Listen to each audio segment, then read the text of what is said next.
Hello everyone, my name is Delta, and today I'm going to be introducing a new character into the Delta Cinematic Universe. Hint hint, it's an iMac.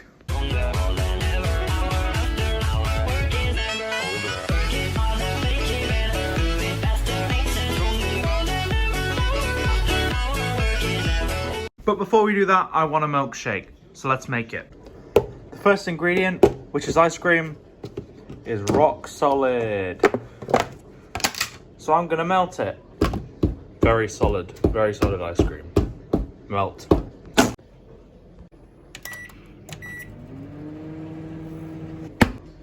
Add the ice cream.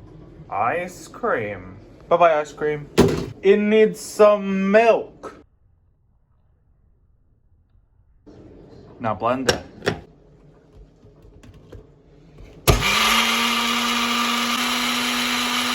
Now let's add some toppings. Cookies.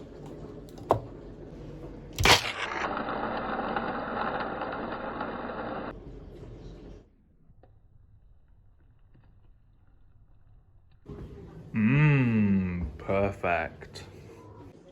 Okay, so now the milkshake is done. So let's start up the Mac.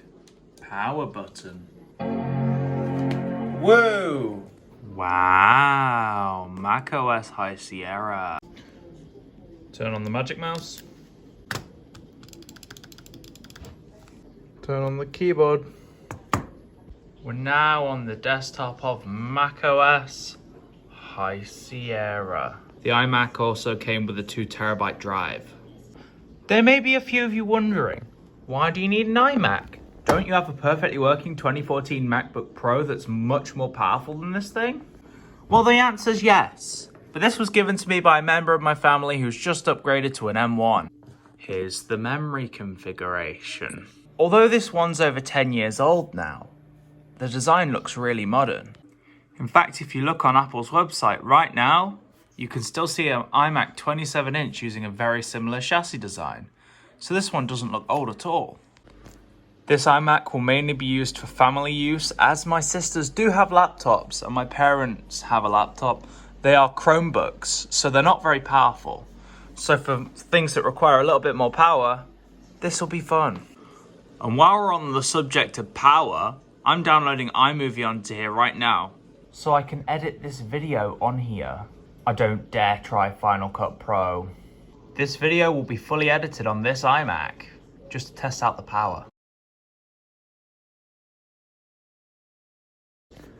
The only part of the editing process that this laptop will have access to is actually transferring the files from my phone to here, because this machine does not support AirDrop directly from phone. I really prefer the older design of the Magic Keyboard.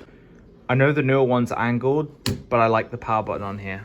I just realized something funny. My DankPods parodies are going to be even funnier now. On normalish settings, a little bit of lag is to really be expected. This is not a PC that's meant for gaming. The performance with the settings turned down is honestly quite a bit better, but I suspect that if you wanted to down the settings even further with Optifine, you'd probably get even better performance. Or better yet, since you can swap the graphics card out in this model, you could probably swap it for a compatible better one. To get this, I did have to turn VSync off though, so it looks a bit choppy. Drawing programs and photo manipulation software works pretty well. This one's called Krita. This is the one I use, although I can't really draw. I do like coloring. So yeah, this works well, as does Photoshop 2021.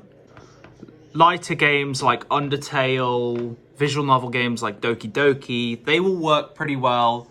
Osu works pretty well too, but I haven't got it installed yet. But this machine is pretty decently powerful even for 2021. And although you can patch it up to Catalina and maybe even Big Sur, I don't plan on doing that because I'd like to keep it as stock as possible. So yeah, this machine's still pretty functional.